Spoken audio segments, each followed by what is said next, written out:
This is the Five Starr Podcast.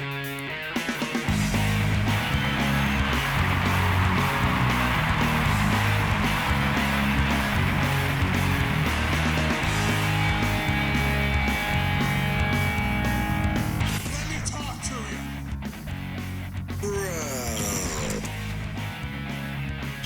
Hi. What do you guys want to talk about? This is such good shit.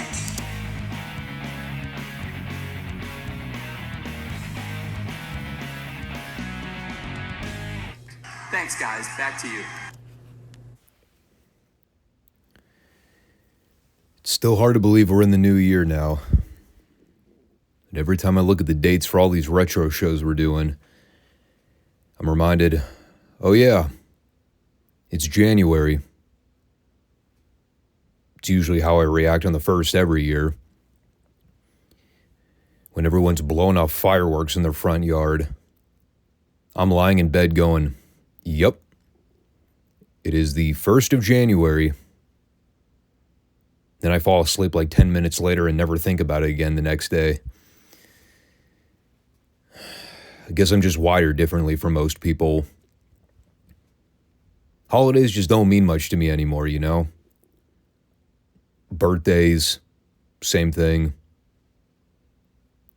Like once I turned 21, none of it mattered anymore. After that, I'm 1 year older than I was the previous year. I'll do the math at some point to figure out my age. But we have more important things to attend to right now. For example, getting into some classic reviews. We have a lot of the retro stuff to get into today. Hope everyone's doing well. Make sure you subscribe, comment, like the show if you have not done so already. We are on YouTube and Rumble each Monday and Friday for new podcasts and new shows. Right now, things are relatively low-key until about Rumble season. End of January is when the activity will pick up again. For now, though, I'm just laying low and coasting through the rest of January as normal. We'll be back to a regular Monday format this coming weekend, because I'm pretty sure SmackDown won't be another highlight reel edition. I did not take that into account last week, which is why the show is a lot shorter than normal. Today will not be one of those shorter episodes, though, because we have plenty to discuss in the world of Crockett TV, Mid-South, and World Class. So let's get going. Yeah, baby. New year, fresh start. Crockett TV opening up hot for 1988. They said, let's kick it off with a bang. So what was this week's cold open? Live footage in St. Louis, Missouri of Jimmy Garvin and Michael Hayes beating up two job guys. That was it.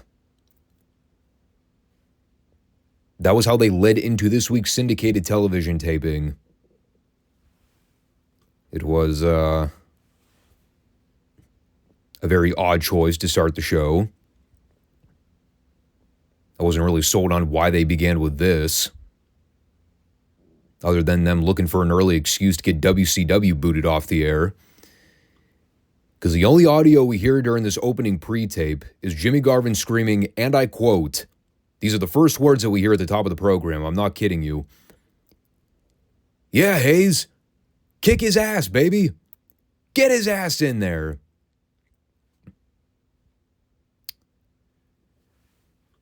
So if anybody's to blame for the Turner buyout in September of that year, we can all point the finger of blame at Jimmy Garvin. Him screaming ass on national cable television like 4 straight times in the course of 10 seconds.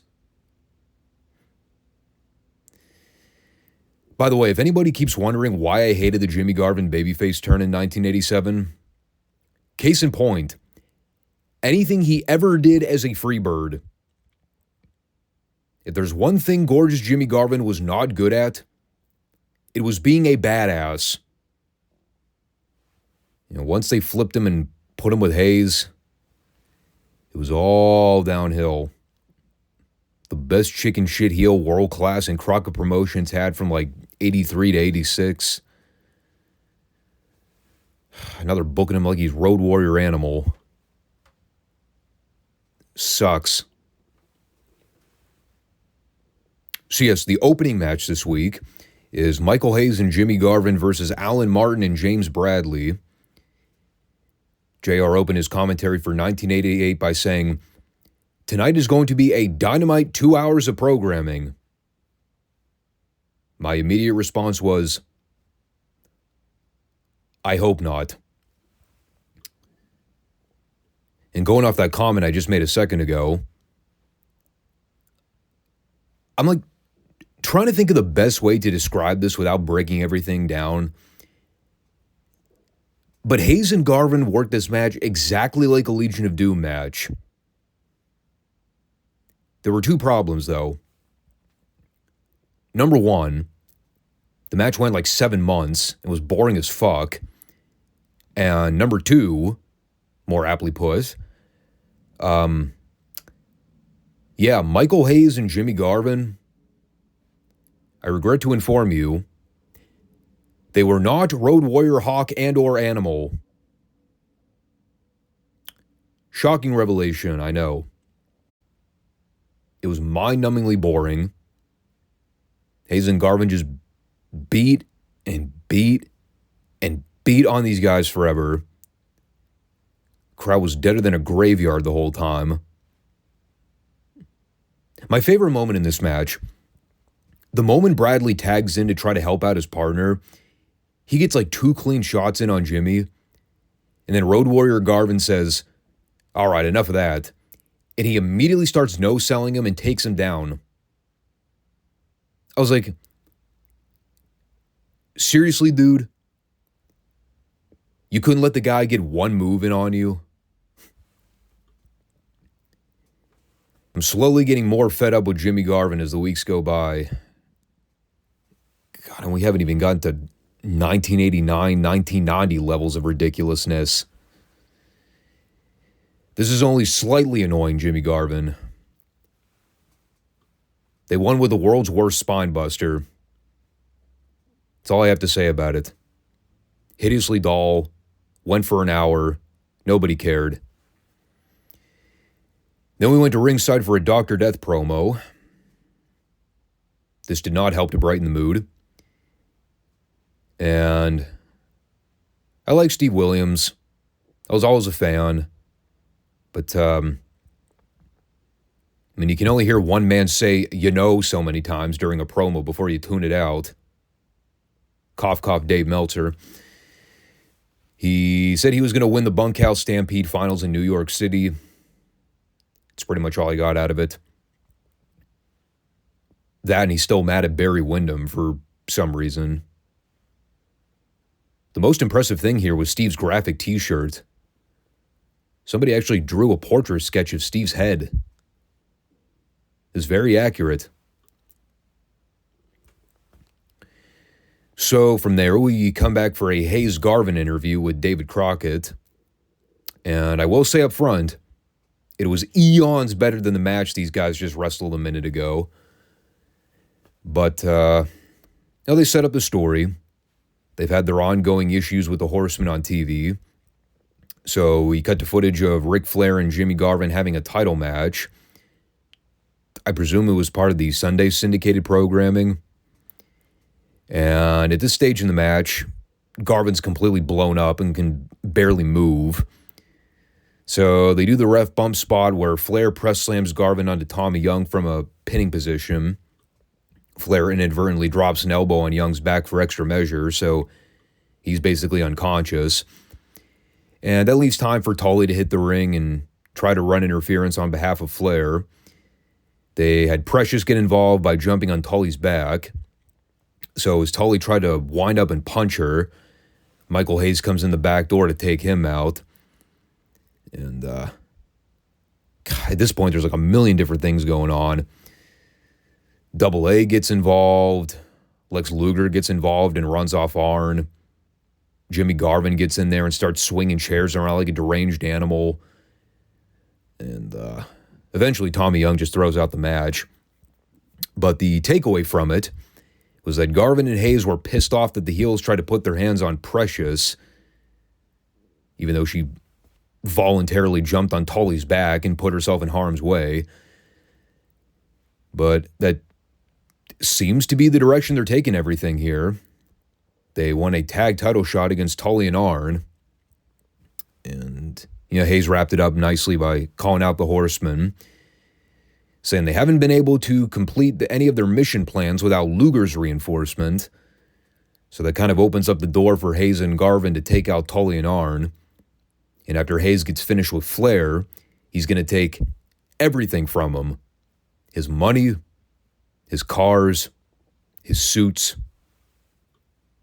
pretty much everything except the women. Because even Michael Hayes doesn't want trailer park trash like that. So that was all well and good. It is the epitome of trying to give the Horsemen something to do since they've got virtually nobody to feud with at the moment. I mean, the Midnights are still heels technically, so they haven't even touched that program yet. The Rock and Roll are pretty much done for the time being. Luger's going to be feuding with Flair over the world's title, so kind of leaves Arn and Tully out to dry. So, de facto, it leaves them with, no options. I mean, Hayes and Garvin are a fine tag team, but it's like, really? That's your best option? And it really kind of was.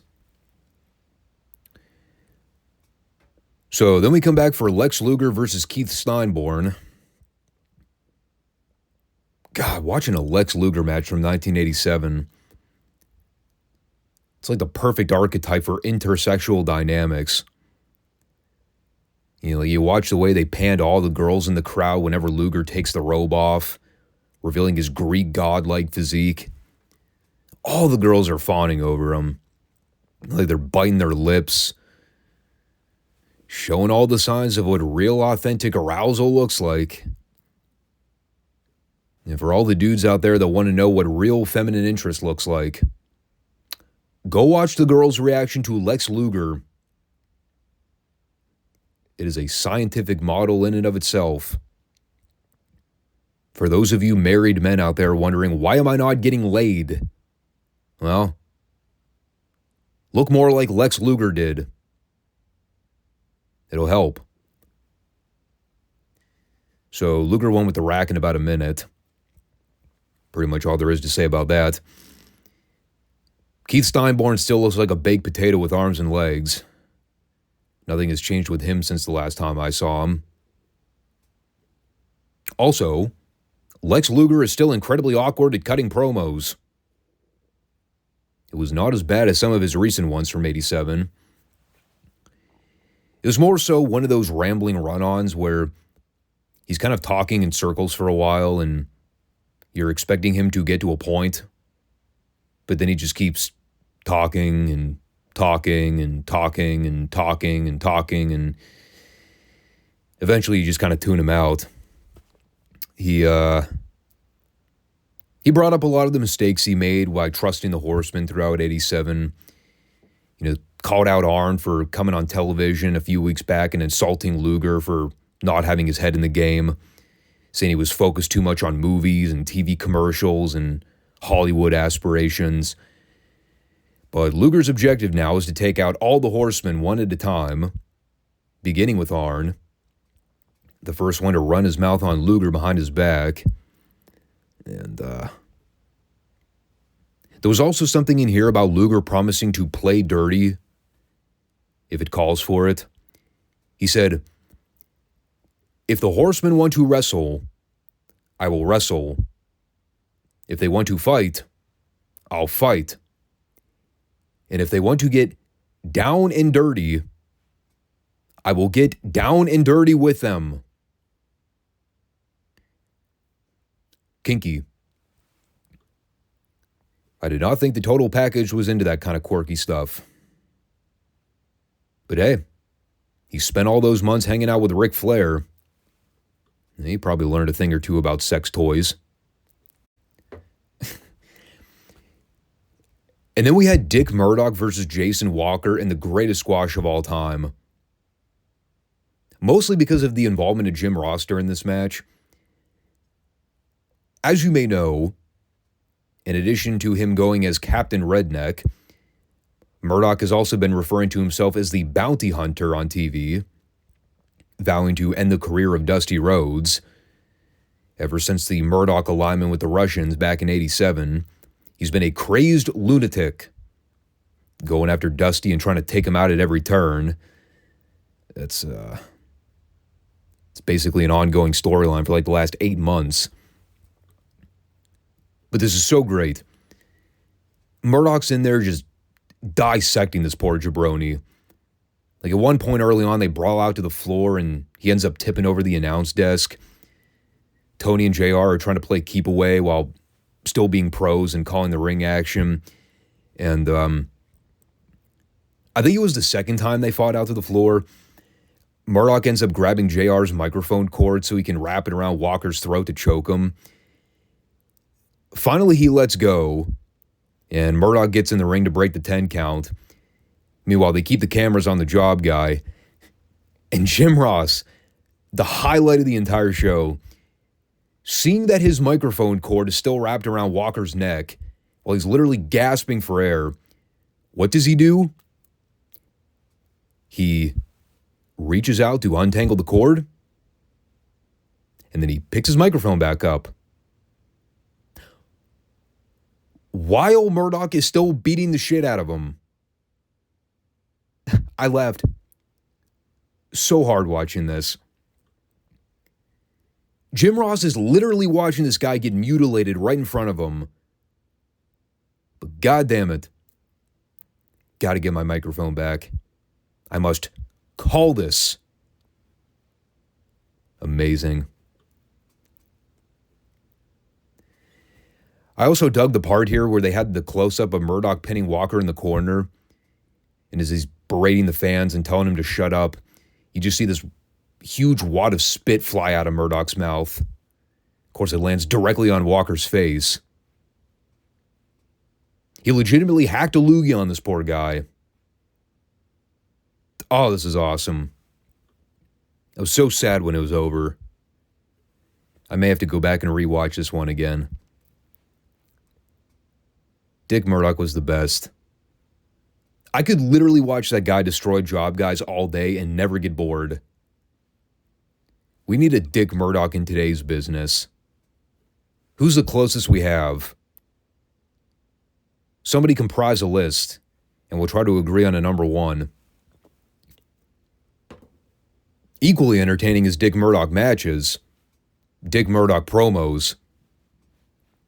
He's out there bickering with David Crockett about this, that, and the other thing. His first words here, "Let me tell you something, David Crockett. I hate you. I hate this company. I hate these people. And I hate this crummy state."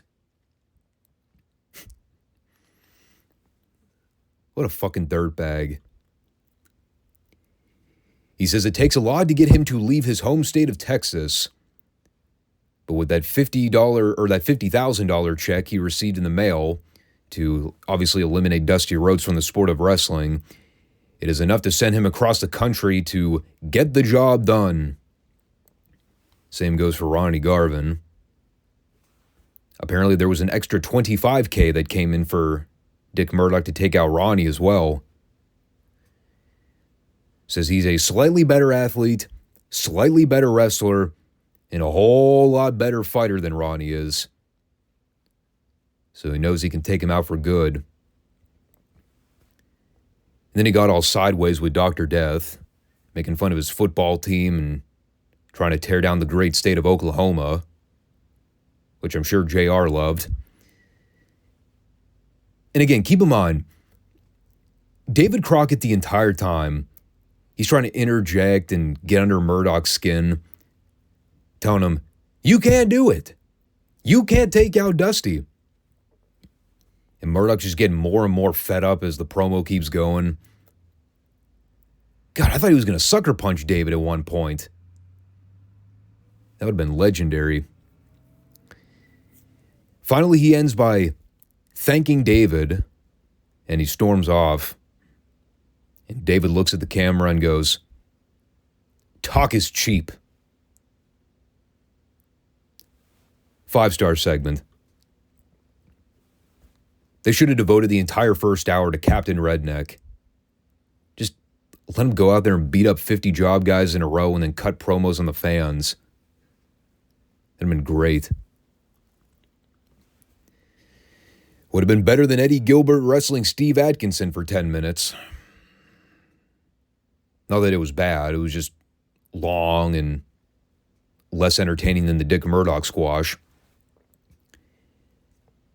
Atkinson's offense in this match was comically horrible. Like, he had that stiff as a board move into everything he did, where anytime he would charge at Eddie, he would just run with his entire upper body completely still. Like, his arms were literally glued to the side of his body.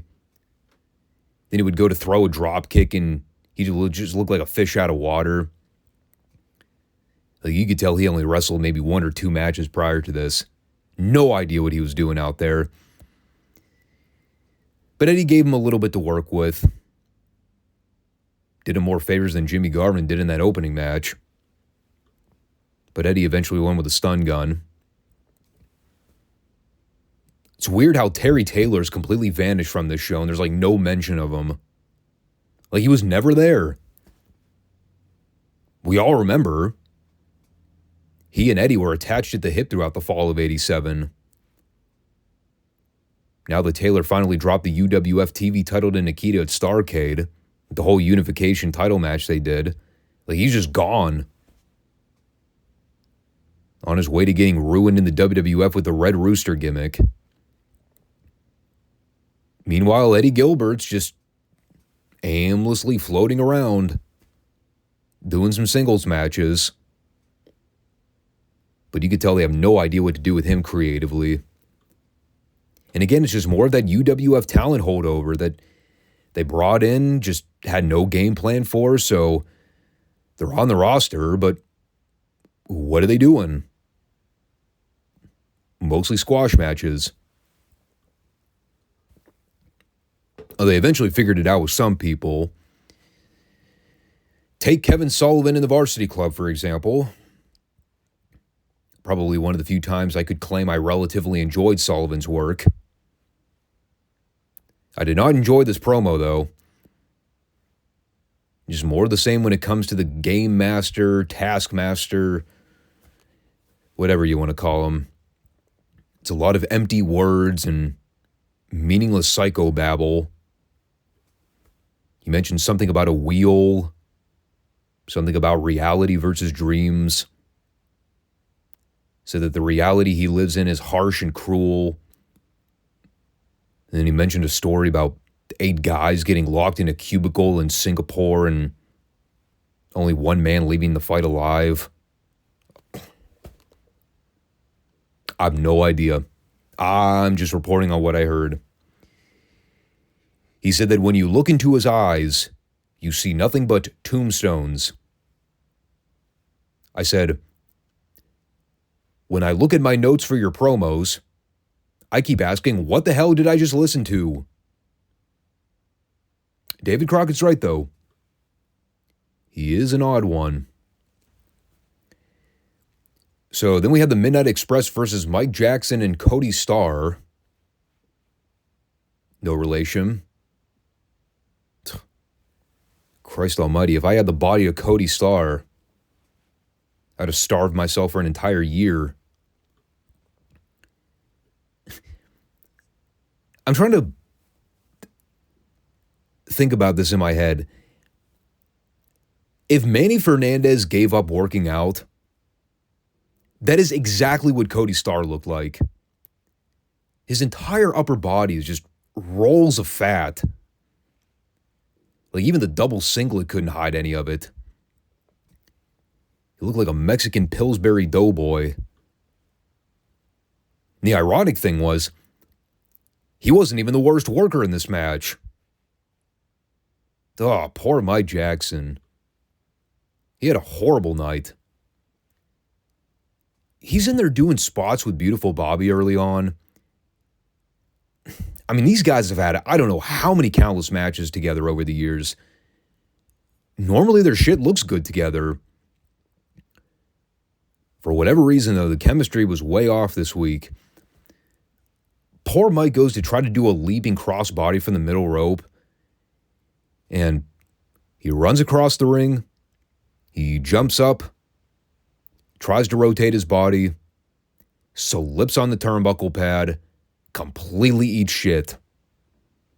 And every single person in the crowd, all at the same time, just goes, oh.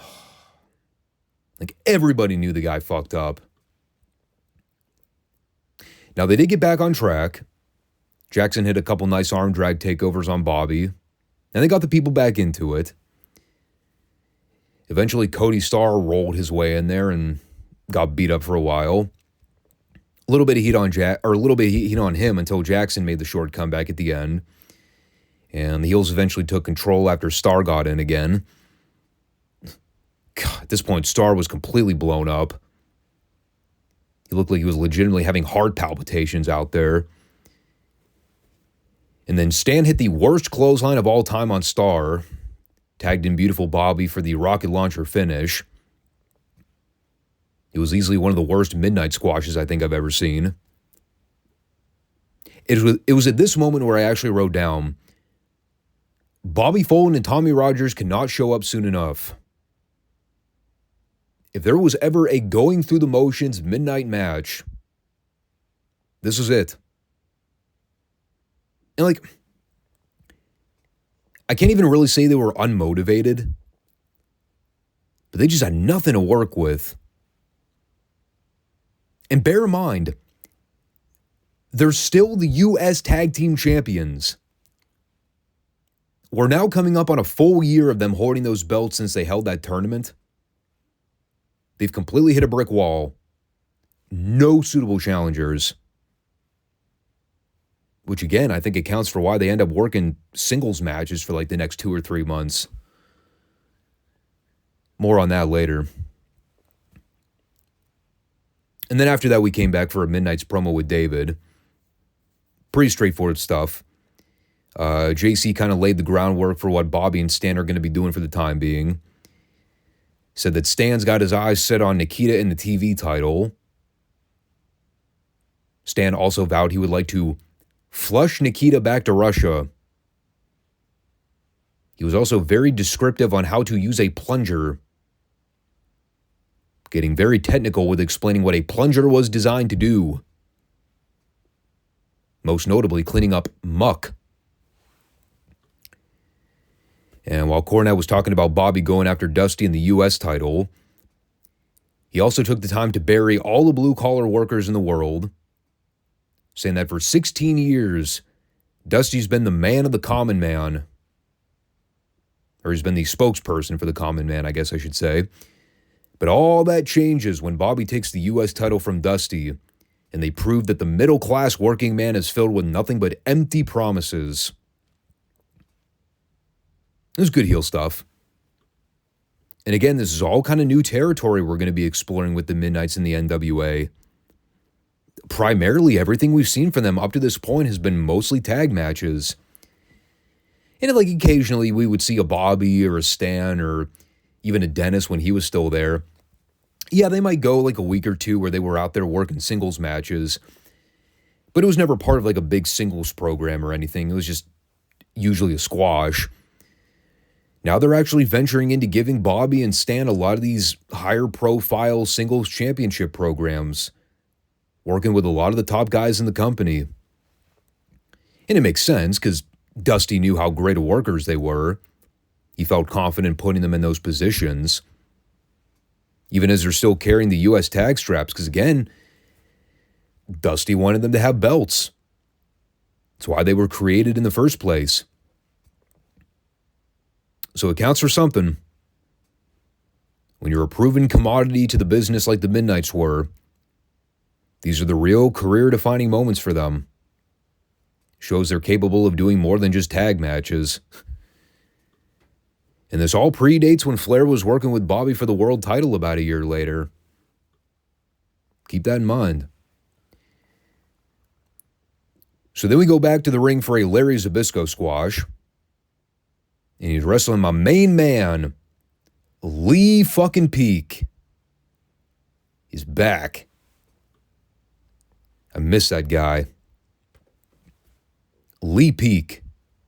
The worst jobber in wrestling history with the worst name of all time. So fitting.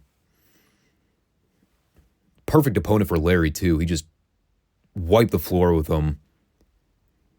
Yelling at Tommy Young, going, "This is a waste of my time." It's like, I mean, I completely get it on one hand. Why so many hardcore fans in my generation loathe Larry Zbyszko matches. I think he's great. But on the other hand, watching him wrestle and completely bury the job guys and saying they're not worth his time, it does kind of cross that threshold where it goes from him being an effective heel to just him outright making light of the whole segment. So I get the argument either way. But he won with the neck breaker. Still calling out Barry Windham, too. And one of those, oh yeah, that feud is still going, reminders. I'd completely forgotten about it. Is the Western States Heritage Championship still a thing? I can only hope not. But it probably is because they keep mentioning it. I have to admit, though, regardless of all the criticisms that's ever been directed toward Larry, you can't take away from his promos. Because fuck, were they great. This is so awesome. They come back from break. The living legend standing there in the aisleway next to Baby Doll. They're calling out the baby faces, including Nikita Koloff, who is literally standing in the ring getting ready for his match. And while Larry's being a heel and calling out guys like Dusty and Barry, this is where the camera production is awesome. Because you got Nikita in the backdrop just glaring a hole through Larry the whole time. Like poised, like he's ready to hit the aisleway and beat the shit out of him. Looking like a caged animal. Meanwhile, Larry's there calling all the fans spud heads. And then we get the best part of the segment. Is Larry's talking about climbing the stairway to heaven. He's trying to claim all the gold in the NWA. That's part of the storyline. He gets to the end of his promo, and he goes, "This is the key to making it all happen." As Larry then looks and points directly at Baby Doll's breasts. And Baby Doll, in the single best moment of her entire wrestling career, looks down at her boobs, and then she looks back at the camera, and she nods her head in approval. So let it be known, the key to Larry Zbyszko's success is Baby Doll's giant bosoms. Duly noted. So, well, before they went back to the ring for the Nikita squash, they showed a girl in the crowd creepily winking into the camera. There was probably a sexual innuendo hidden in there. Didn't really take the time to think about it all too hard. There was a lot of weird shit that happened on this show.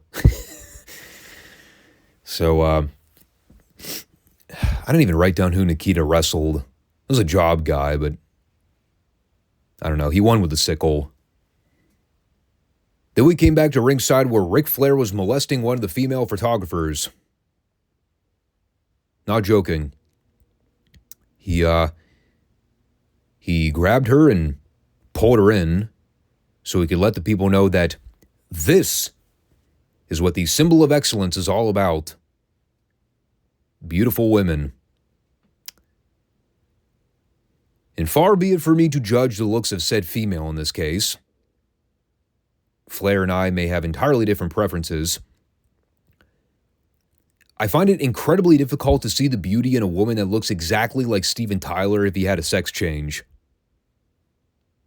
But hey, different strokes for different folks. And watching Flair's interaction with this young gal, I can only imagine what was running through her head. Meanwhile, JJ and Tully are out there playing it straight, trying to conduct business as usual. Like Tully's calling out Michael Hayes and saying that until he has a belt strapped around his waist, his idle threats mean nothing. JJ's putting over Sam Muchnick in the crowd, watching the show, how great of a career moment it is for him. It's like, again, they're just trying to be heels and conduct business, and meanwhile, there's Flair just being fucking Flair. Coked out of his mind, irrational as all get out. And he's still the nature boy. All these years later, nothing has changed. Isn't that right, Rick? Wing! That's right. So up next, we had Arn Anderson versus Ron Garvin. God, what a great match this was. Just a rugged, hard-hitting, back-and-forth fight with two great athletes. I mean, you look at it on paper, it's no wonder. It's Arn Anderson and Ronnie Garvin. I mean, I've had my qualms about Garvin's booking on recent programming since he lost the world title, but can't deny the fact that he's still a hell of a worker. It's a total slugfest. You know, crowd is losing their shit for everything these guys do. Actually, one of my favorite spots in this match, it was right at the beginning. You know, Ronnie's trying to fire back on Arn, going to town with some chops and kicks. And he actually sets up the dramatic eye poke of doom. He raises two fingers into the air. He shows them to the crowd. He drives them into Arn. Arn takes the big bump. Crowd pops. For a fucking eye poke spot. Loved it.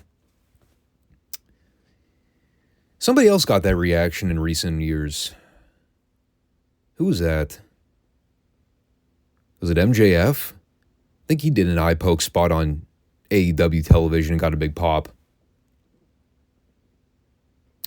Hey, you know what helped get that over when he was a heel? Just saying. But getting back to this, I had a real simple story. You know, anytime Ronnie was in control or had Arn in a pinning predicament, JJ would somehow get involved to help out Arn, whether it was raking the eyes or distracting the ref in some way. They had some nice false finish sequences at the end, didn't get too excessive. And right as Double A dumps Ronnie out to the floor, that sets up Ronnie to try to come off the top rope for a crossbody onto Arn. But Arn actually catches him in a fallaway slam position, so they can do the ref bump spot. Arn ends up catching Tommy Young with Ronnie's boot on the way down, methodically checking to make sure Tommy was in position to take the bump. But we'll overlook that. And then J.J. Dillon, the best seller of all time.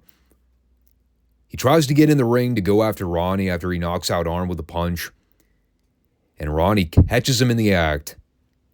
So, JJ, the dumbest heel in the world, he not only freaks out, realizing that Ronnie saw him trying to interfere, but then JJ begins to quiver and beg for his life while exiting the ring through the middle rope. He did not try to slide out from under the bottom rope. He did not leap out over the top head first to just save his ass. No, he had to properly exit the ring through the second rope, one foot in front of the other. So naturally, Ronnie grabbed a hold of him, pulled him back into the ring. And that's where all the overbooking kind of kicked in. Got Tully interfering. Eventually, Luger ran out, and that kickstarts the Pier 6 brawl as JR noted. More JJ greatness here. I had to mention this. Luger ends up kicking JJ in the gut before setting him up for the rack. The selling of JJ Dillon when he took this boot to the gut, I rewound it like 3 times in a row. I could not stop laughing. Not only does JJ grab his stomach with both hands, gasping for air, he then begins to quake his knees together like a complete cartoon character. Then Luger grabs a hold of him, hoists him up for the rack. JJ's flopping up there like a pancake. I officially coined J.J. Dillon the manager of the year in 1988. Just for the entire 2-minute sequence we saw of him bumping and selling for Ron Garvin and Lex Luger. He was amazing. But, yeah, they all end up brawling to the back. Fans are losing their minds over everything. JR doing the classic screaming to the rooftop commentary, just putting over the chaotic atmosphere. It's why he was the best. Brilliant segment, though. From top to bottom. Starting with that Horseman promo and then carrying all the way to the fight-off angle. It was great television. And Sam Muchnick was there to see all of it. Must have been proud.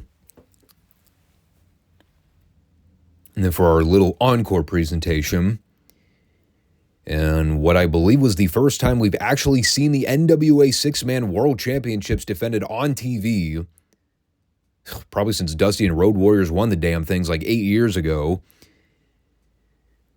The main event is Dusty and the Legion of Doom versus Ivan Koloff and the Powers of Pain.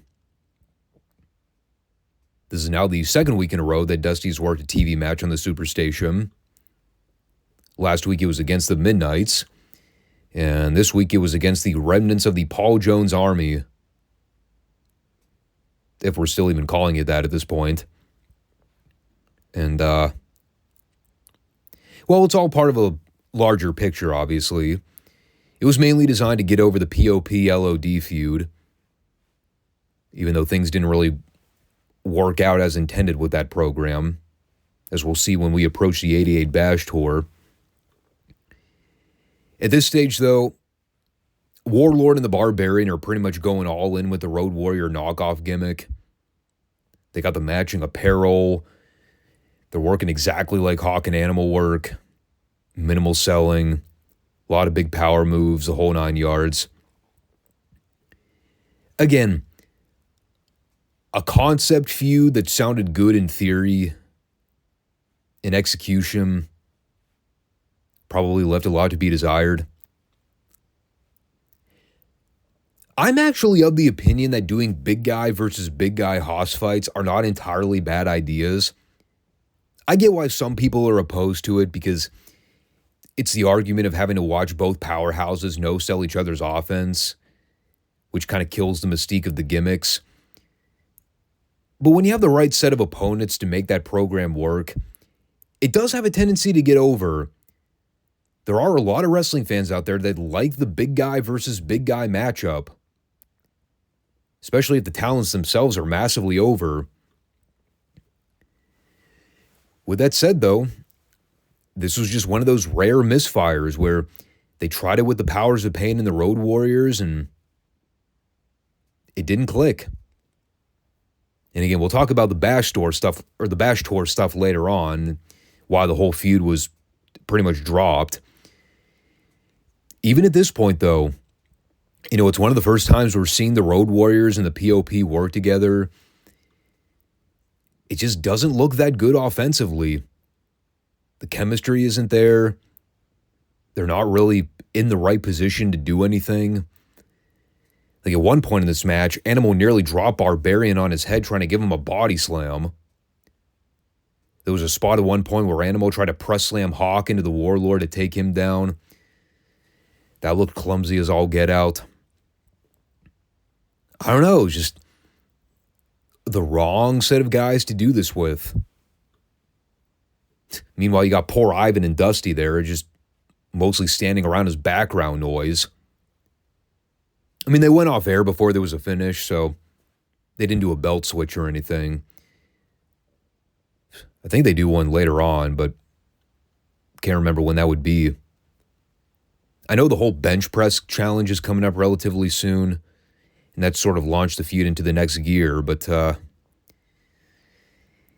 yeah, looking back at this, I see why this feud never really took off. It had that Brock Lesnar-Goldberg oil and water mix. Just not the right pairing at all. But the crowd liked it. So what the hell do I know? Not the best way to end the show if you don't like getting inconclusive finishes, but man, that Double-A Ronnie Garvin match, it made up for it in spades. Took a while to get there, but it was definitely worth the wait. The rest of the show is just kind of there this week. But again, I always say it, these on-location tapings, they really add to the excitement level. When you take normal studio-level squashes and then put them on TV in bigger venues where you have hot crowds, and well, it makes the difference. You know, I can't take away anything from the Dick Murdoch squash in hour one. That was just peak Captain Redneck right there. Yeah, some really enjoyable stuff this week. Although what would wind up being a relatively unspectacular program to kick off 88. But now we can turn our attention over to Mid-South.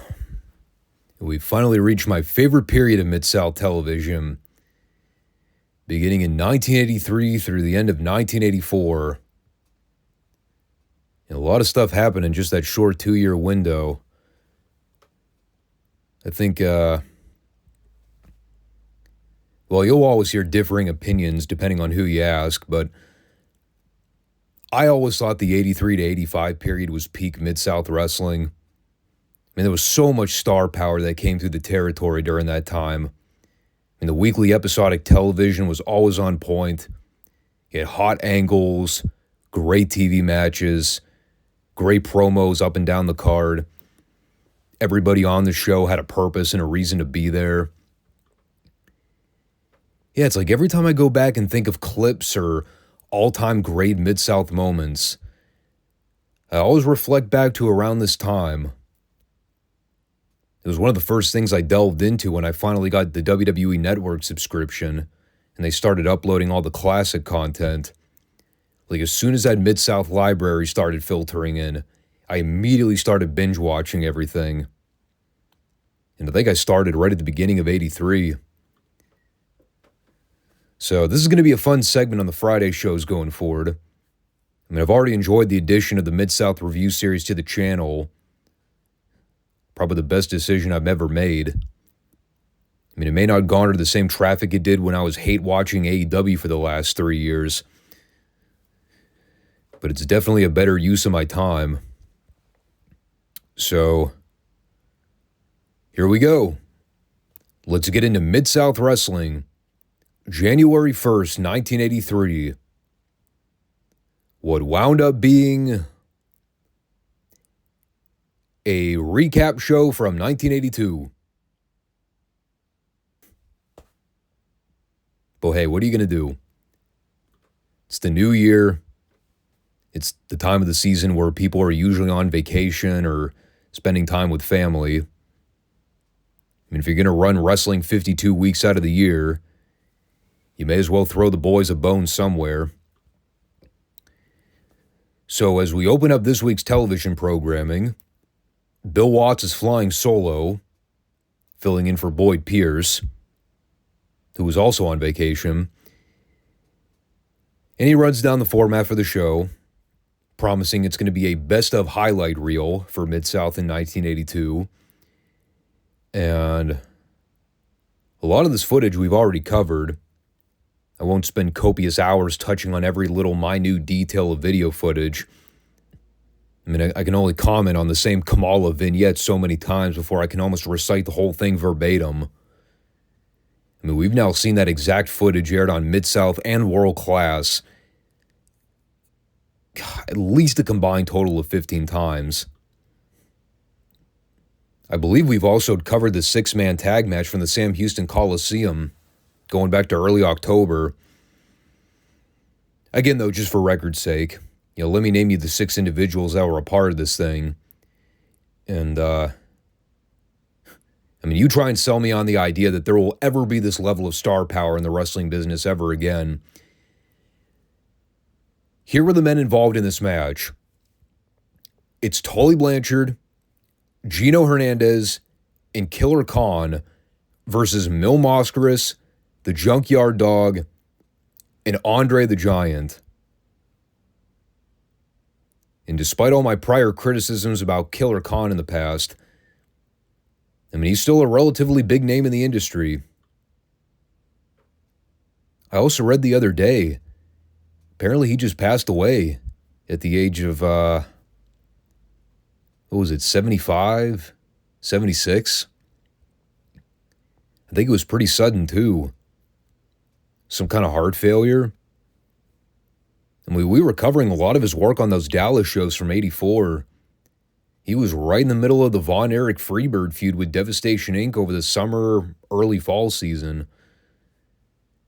And his involvement in Mid-South throughout '82 was kind of sporadic, but he's made a few appearances with General Skandar Akbar. So weird watching Tully before he went up to Mid-Atlantic in '84 and then molded into the megastar he would end up becoming. Seeing him used as an underneath heel in Texas, doing jobs in prelim tag matches, it's hard to wrap my head around that ever being a thing. But it's the same deal with Double A. Watching him as Mid-South jobber Marty Lundy when he first broke into the business.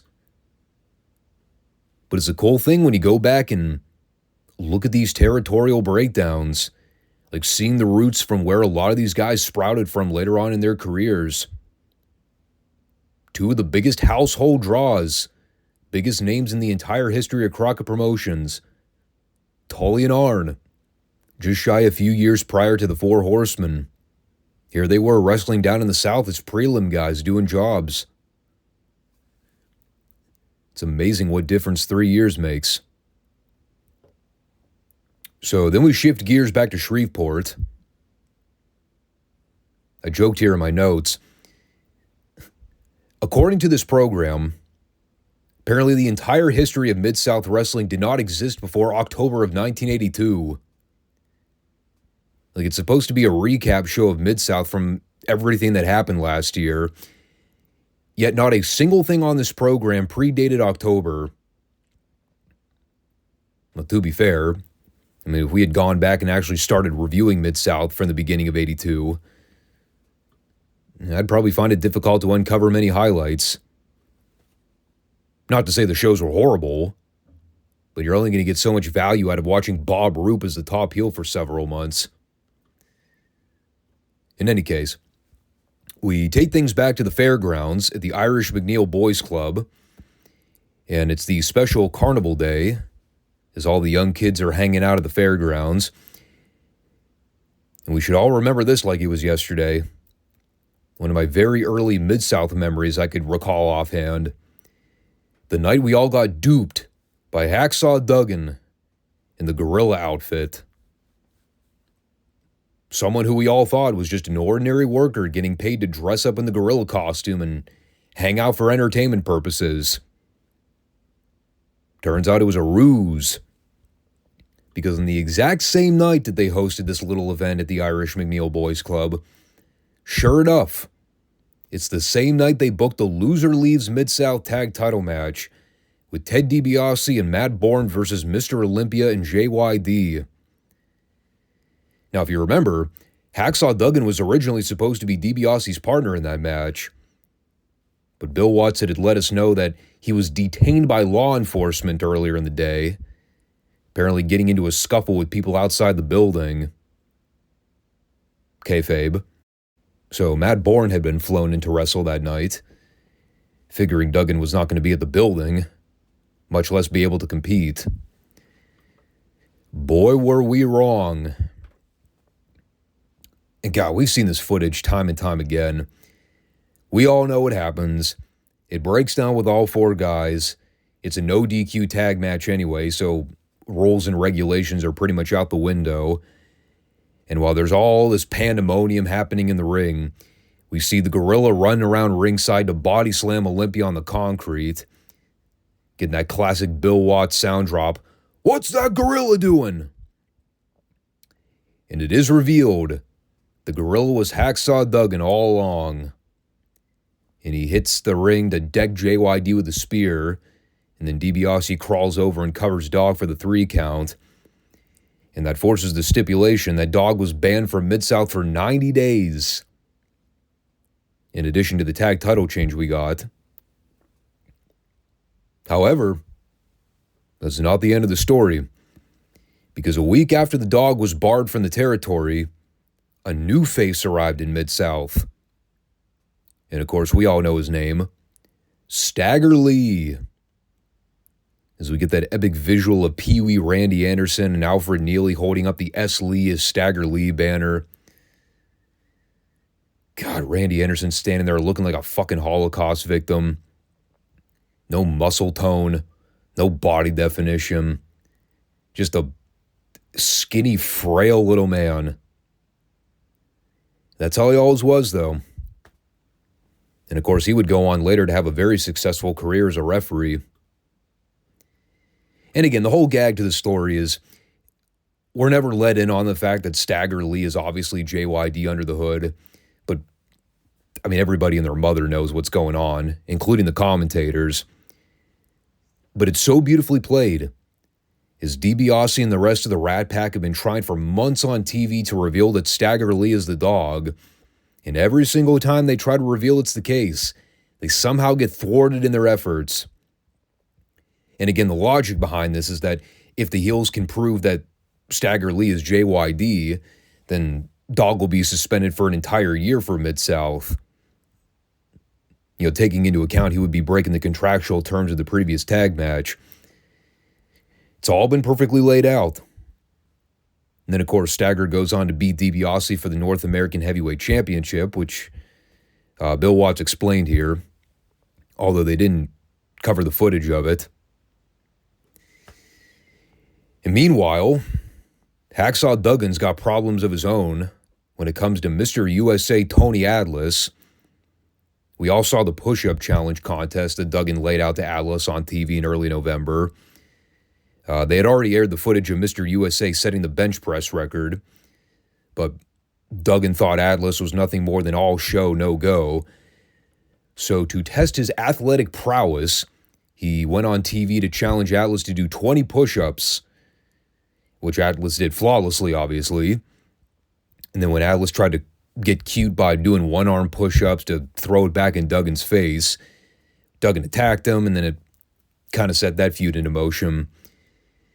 They did the TV match on December 11th, which Duggan won thanks to DiBiase and Bourne's involvement. And since that point, the feud appears to have been put on the back burner slightly.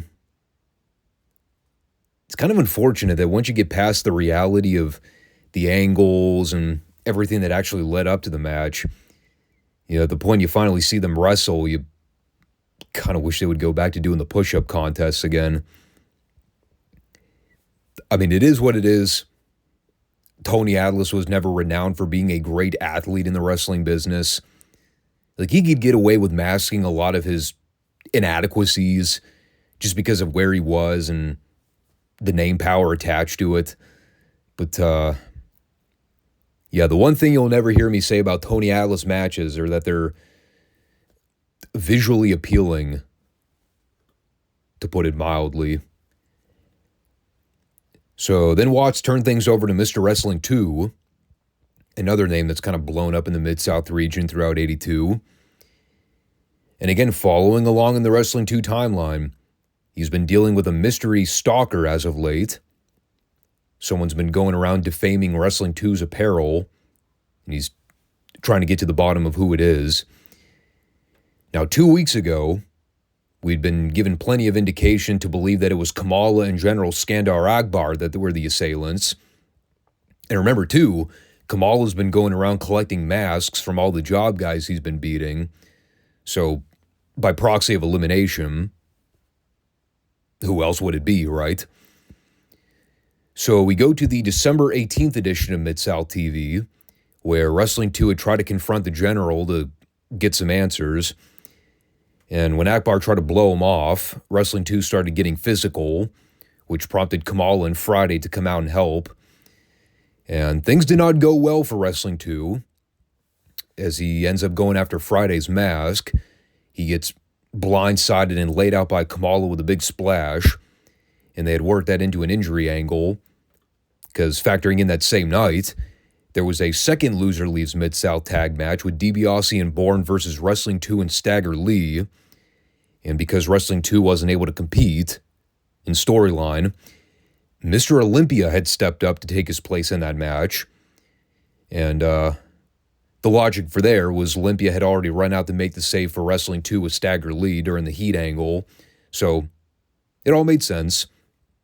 And as we may recall, just a few short weeks ago, guess who ended up taking the fall in that match? Mr. Olympia. Thanks to more Rat Pack interference and chicanery. So now, Mr. Olympia is gone from Mid-South for 90 days. Yeah, a lot of moving parts in this story, but again, it's all coherently pieced together. Unfinished as of this point, yes, but you kind of see how they got here based on where the TV shows had been leading. And now we're kind of waiting to see how Mr. Olympia responds to all this, because he's going to be gone for a little bit of time. So what does he have to say when he returns to television? It'd be very interesting. Staying on the subject of 2, they aired a quick VTR of him wrestling Tully Blanchard in Houston from December, which ended via DQ. Tully had already won the match, but Wrestling 2 was still busy kicking his ass.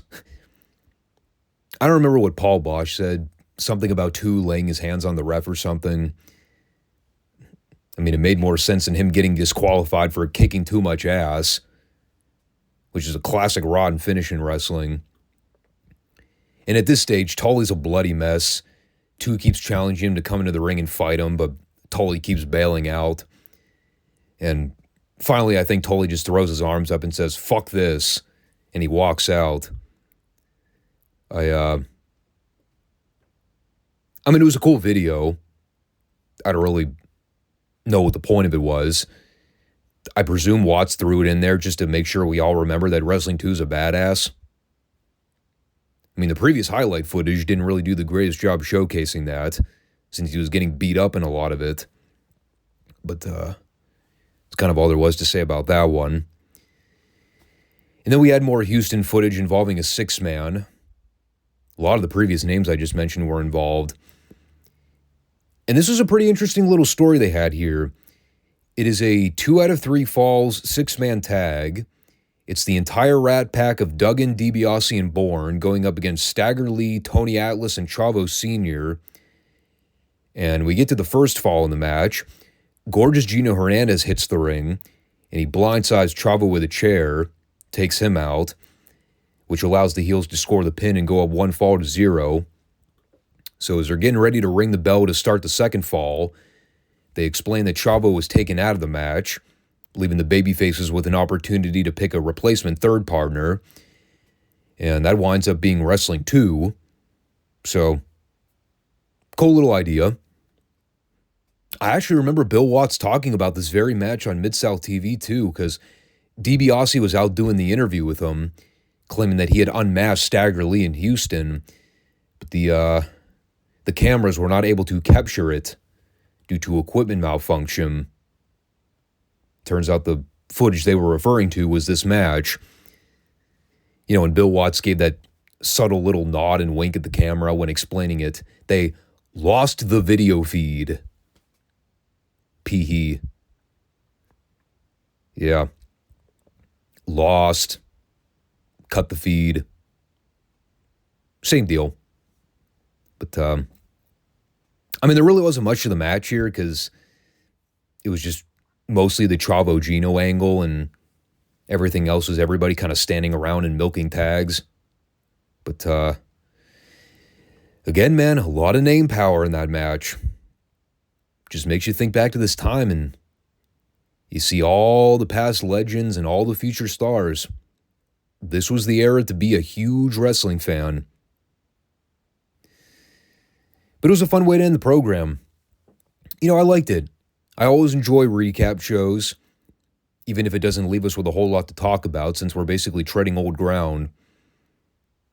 Again, I find it highly amusing that nothing on this show had dated past October.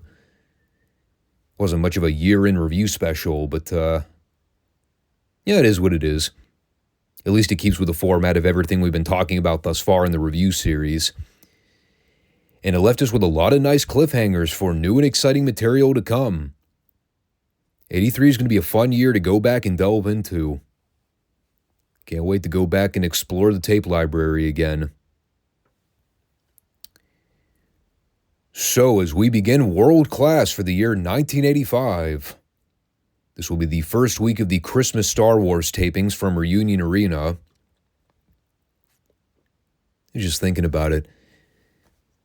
It's so fascinating going back just 2 years, thinking about the big boom angle from Christmas Star Wars 82, the Freebird Von Erich angle in the cage, setting that feud in motion, everything it led to as a result. Beyond the Freebird heel turn, obviously, the major box office success it was, you know, helping the company in grossing its biggest revenue gain from that 83 to 84-ish window. It's almost like a fever dream now that we're sort of in the post-Freebird Von Erich era. Yes, Gordy is still there on a part-time basis. Yeah, the Von Erichs are still there. Yeah, but Gordy's a babyface by now on TV in early 85. He's feuding with General Skandar Akbar. Buddy Roberts actually made a special cameo for this event, which we'll talk about in the opener here. But, I mean, he was pretty much out of the territory on a full-time basis by this point. Michael Hayes hadn't returned yet. Can't remember where he was after the whole WWF flop in 84. I think he might have been in Minneapolis for a little bit. You know, obviously the forefather of the Freebird Von Erich feud, previous booker Gary Hart, like he had long since left the territory by 83. I think there was money disputes with the office or something. There's been a lot of turnover since that time. And 2 years isn't really that long if you think about it. But it goes to show just how quickly things changed in the business back then. And, you know, not to get off on a dour note here, but the charm of World Class just hasn't been the same since they let a lot of the hot air out of the Freebird Von Erich balloon. You know, financially, the territory wasn't in that rough a shape. You know, they were still selling out the Reunion Arena for these big events. Sportatorium was doing fine with ticket sales at the gate. Creatively, though, it's just a whole different story. There's just not a whole lot that's happened in the last year or so. The TV product's been mostly dull. They've tried to rekindle the excitement by bringing up Gino Hernandez and Jake Roberts to the main event scene. Obviously, the Chris Adams heel turn helped things out astronomically, especially with the Von Erichs. You know, just keeping them busy with some stuff, but it really just hasn't been a whole lot to say about the overall product. You know, even as I sat back and watched the first week of the 85 Christmas Star Wars tapes, there were a lot of things on this card that just left me scratching my head when it was over. You know, take, for example, the convoluted nature of the whole opening six-man. The epitome of hotshot, desperate ploy booking.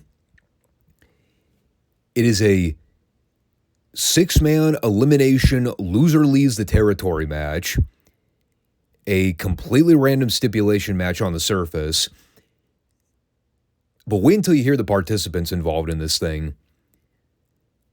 On the heel team, we have General Skandar Akbar, the Missing Link, and Mr. X. Not the Danny Davis version of Mr. X. It's another unidentified version of Mr. X. And on the babyface team, we have what I coined the faux pas Freebirds. Now, again, taking into account that Michael Hayes wasn't available during this time, again, in their desperate attempt to try to appeal to the Dallas market, they had Terry Gordy. They brought in Buddy Roberts for a one-off appearance. And they tried to replace a charismatic blonde guy with a blank slate blonde guy with no personality, Chick Donovan.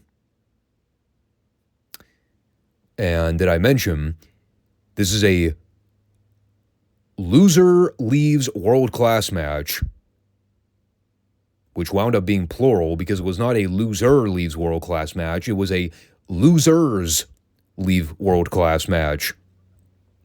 Because here's where things get really screwy.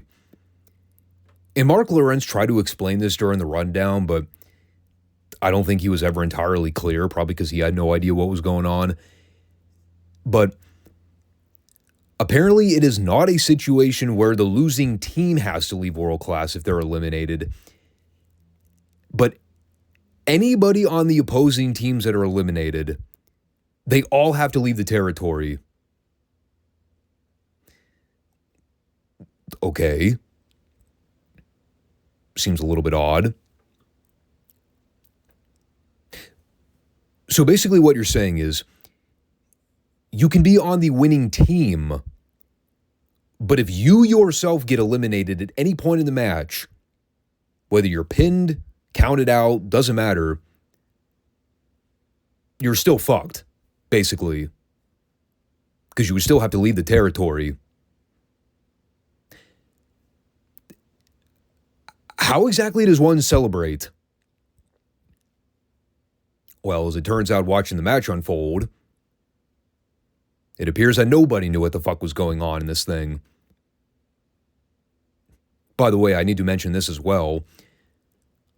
On top of this already being a hat on a hat stipulation, it is also tornado rules where everybody is in the ring at the same time. So you already can't keep track of half the shit going on anyway. At one point, Gordy went to throw Missing Link out through the middle rope, because I guess it was also over the top rope rules as well, in addition to pinfalls and submissions and countouts and other assorted things. It's like they hired Russo to book this fucking fiasco. In any case, Gordy throws out Link through the middle rope, and Bill Mercer goes, "Link is out. He's eliminated." So, what happens? Well, Link just casually gets back into the ring. And Rick Hazard, the official, starts going, No, you can't re-enter. He's trying to wave him off. And then Mercer finally goes, no, apparently the Link has to go over the top rope. So he is still in. And then Hazard just let him back in. So again, nobody knew what the hell was going on here. It's a complete clusterfuck six-way brawl. Like everyone's tripping over each other, getting in the other's way. But the action is atrociously bad. I'll just go ahead and skip to the end here because this is crucial when we're tallying up the results of who actually got eliminated in this thing. The finish is Gordy eliminating Akbar and the Missing Link in pretty quick turnaround. Gordy, for all intents and purposes, is the sole survivor, the only man left standing by the end. Technically, Chick Donovan and Buddy Roberts also win the match because they were on Gordy's team. But apparently they are still barred from World Class because they were both eliminated. Somebody help me out. I'm so beyond confused. By the time this whole thing was over, my final conclusion was, great. Every single solitary person involved in this match got fucked, except for Terry Gordy. I also like the logic of, Okay, we're bringing in Buddy Roberts and Mr. X for one-time pay-per appearances. So let's book them in a loser leaves the territory match. That way we can pay them and stiff them on the way out. Had to be an inside rib. So yeah, my long-winded point to all this, complete mess of a match with a weird-ass stipulation that really made no sense if you think about it for 2 seconds. The match, too, was interminably long. Well, actually, that's a lie. It was only like 10 minutes. It was still 10 minutes too long. I also have to assume this is the end of Devastation Inc. Based on all three heels getting eliminated here, including the manager. Is this the final time we see Devastation Incorporated in Dallas? Maybe so.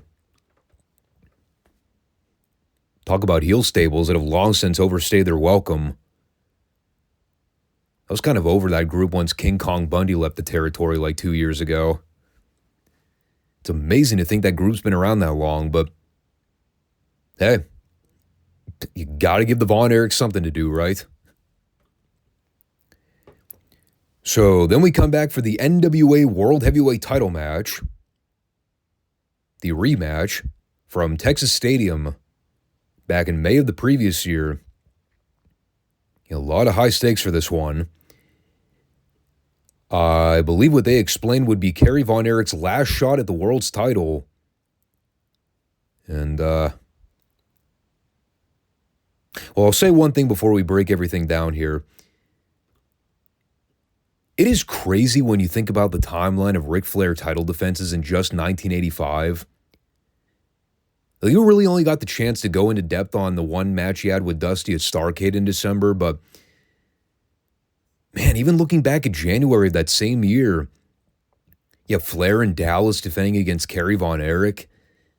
Eventually, later on in the year, he's working with guys like Nikita, working with Wahoo. You know, again, obviously Dusty at the end of the year to round out everything. Coming full circle here in a lot of ways. But it's the inverse direction, I guess. Because instead of talking about Flair's program with Dusty and Crockett Promotions from December of 85, and now we're going back to January of 85 and reflecting on the ongoing Kerry Von Erich Ric Flair title program and all their unresolved issues from the previous year. The one thing I'll say about this Christmas Star Wars rematch, we've talked about the Texas Stadium title match so many times. I mean, it's almost beating a dead horse to bring it up again.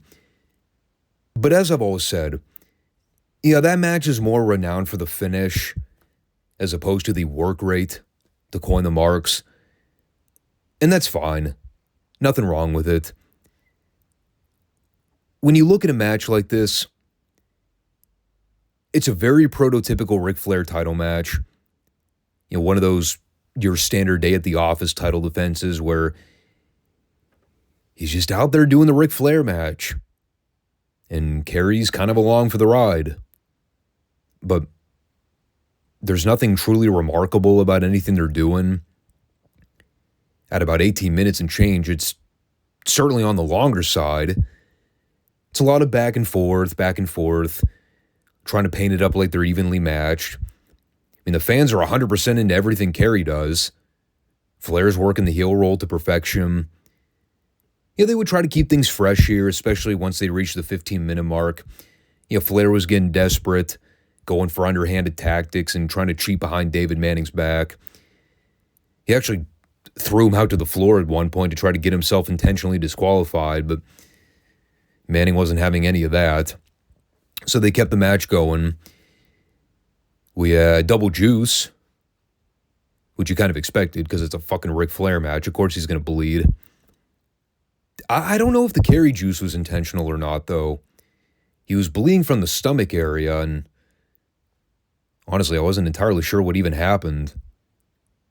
I just remember Flair was working him over at one point, and he had blood stains all over his hands, and when he stood up, I looked at Kerry, and there's this giant blood streak running across his rib cage. It's like, what the hell did Flair do? Did he try to stab him while he was down there? Again, though, just bits and pieces of good stuff here and there. Again, the hot crowd helps, but all in all, it's just not one of Flair's more memorable title defenses. You don't really ever hear the experts reflect back on this match with any fond memories. And rightfully so, it's just not a very memorable title match. I mean, I could think of like 5 Kerry Von Erich matches in World Class that were far superior to this one. Most of them involving the Freebirds. But even this one with Flair just didn't really light the world on fire. Now, Flair retaining on a DQ was kind of a popcorn fart finish. Safe bet, though, because, they weren't going to beat Kerry in such a high-profile match via pinfall here. So, the DQ kind of gave him an outing. Again, nothing wrong with it. It was a fine NWA World Heavyweight title match, but in the pantheon of legendary great Ric Flair title matches, this one was just kind of average. And for Flair, average is still considerably great. But you know what would have made this match really great? Wing! Goddamn right, son. Oh, and staying on the subject of the world title briefly, I should mention this. They had an NWA representative at the building here to scout the match. I believe Nick Roberts was the name. Didn't sound all that familiar at the time. But because of the controversial DQ finish, NWA President Bob Geigel had been on the phone with Roberts and David Manning to assure the fans of Texas that within a 7 to 14 day window, Ric Flair would be defending the World's Heavyweight title against Kerry again. And this time, if Flair tried to disqualify himself intentionally, he would automatically lose the belt to Kerry, which is a stipulation we've seen them do before. Not entirely sure if we'll wind up seeing that tape for the Sportatorium event. Maybe they'll air it on a Fort Worth house show, but yeah. At least it sent the fans home somewhat optimistic. But with that, and we had about 5 minutes left of airtime to kill. So we had this little tag team main event. Speaking of going back in the time machine and recounting Crockett TV moments from 1985, here's a name straight out of the time zone. Billy Jack Haynes. Good God, I forgot all about Billy Jack. And his relatively short stint with World Class in early 85. It was literally blink and you miss it short. But, yeah. For those that know, you know, the very short period that Billy Jack worked for Crockett, what was that, about 2 months before he abruptly left the territory and was never seen again? Well, the same thing pretty much happened here in World Class earlier in the same year. And again, it's all semantics. I'm not entirely sure how the story goes. Jim Cornette's talked about it before on his podcast numerous times because he was actually in Texas when all this went down. There was some beef with him in the office. I think he was literally there for like one set of tapings at the Sportatorium and then he was never seen again. But it's kind of the unfortunate tale of Billy Jack Haynes' entire career.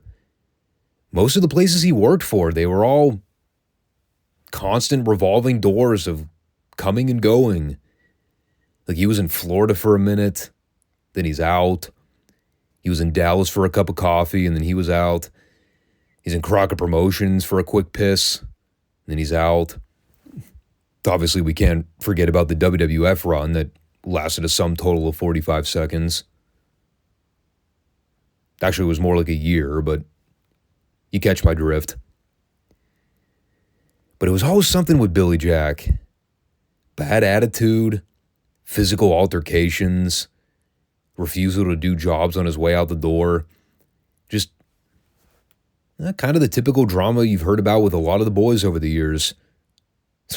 Well, the ones with overinflated egos. So, yeah. Here he was, teaming with Mike Von Erich to wrestle Gorgeous Gino and Jake Roberts. That was probably what sent Billy Jack over the edge. Fuck, dude. My first night on the job and I'm stuck teaming with the discount rack Von Erich. I had to quit in a hurry, too. It's made even funnier by the fact that Mike actually ended up getting the win over Jake with the claw. So even in his first night with the territory, they couldn't even give Billy Jack the win. I mean, the match was only like 4 minutes, so there's not a whole lot to say about it. And they let Billy Jack run wild for a minute. Got cut off and worked over by the heels momentarily before Mike tagged back in and then did his quote-unquote comeback. And then things kind of broke down at the end. Mike was able to slap the claw on Jake to get him to submit. Not one of Jake's finer career moments, but hey, there's got to be a sacrificial lamb somewhere, right? It's really all there is to say about it, though. And it's really sort of a grab bag show when you look back at it. Yeah, it's only the first of what'll probably end up being at least 2 or 3 re-airings of the actual Star Wars event. You know, they typically don't show the full card, so I assume a lot of the prelims will be left off, which I don't think we'll be that disappointed. Unless you have a strong connection with Buck Zumhoff matches. But, yeah, man, even with the higher profile ones they aired, like the 6-man tag was all over the map and very confusing with the stipulations.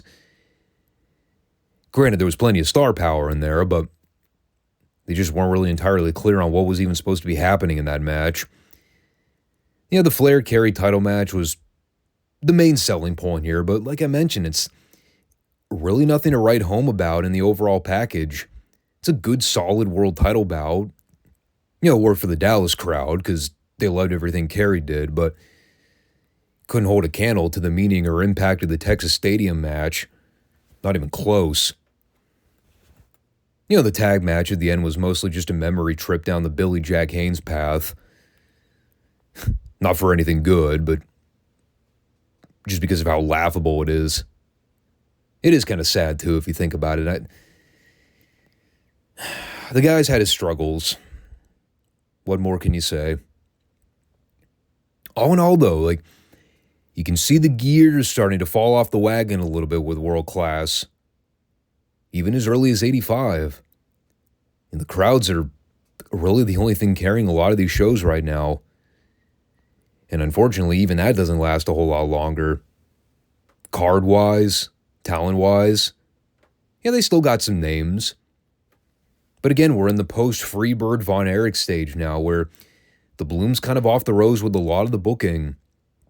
You can tell they don't have a lot of fresh ideas anymore. A lot of it is just spinning their wheels and trying to make do with some of the Dallas faithful they still had grandfathered in. Chris Adams being the most notable example, you know, flipping him heel and then having him beef with the Von Erichs.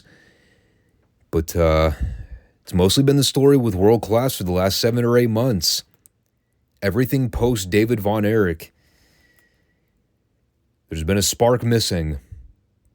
They had that Texas Stadium moment with Kerry winning the title last May, but since that point, nothing's come remotely close to reaching that pinnacle. And the sad reality is, based on where things go over the next several years, nothing honestly changes. But there you have it. There you have it. So again, thanks everybody for tuning in for this one. Again, make sure you comment, subscribe, like the show, and check us out every Monday and Friday. Take some time out of your busy schedules. If you're driving a lot, if you're working out at the gym, give us a listen. You won't regret it. Thanks everybody for tuning in, and catch you on Monday for the Retro Raw, Retro NXT, and WWE SmackDown rundown. Take care. Peace out.